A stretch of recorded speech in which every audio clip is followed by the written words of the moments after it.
For 3 years, Tommy Lee's family has wondered what really happened the night he was fatally shot by a King County Sheriff's deputy in Burien.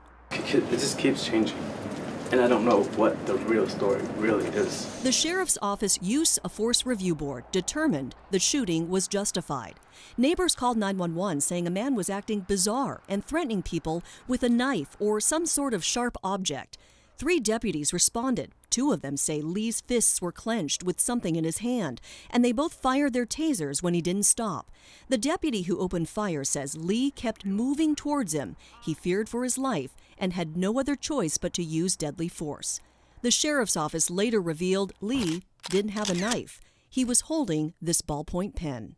This was just not a thorough investigation. Now, a report commissioned by the Office of Law Enforcement Oversight found serious gaps in the investigation by the Sheriff's Office. This independent civilian report says both deputies weren't interviewed by detectives until 5 weeks after the shooting.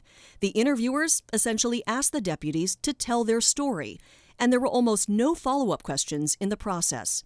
Although detectives knew the autopsy showed Lee was shot twice in the back and not in the front, the independent report says the detectives asked no questions about that. One of the deputies demonstrated that Lee was moving away from, not towards either deputy when he was shot at this intersection.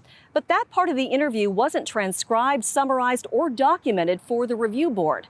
This independent report criticizes the sheriff's office for not spending much time on that key piece of evidence, instead focusing on other things. So one example is that they went to tremendous extent to suggest or prove that Tommy did have a knife, even though there was no evidence he had taken a knife from his home.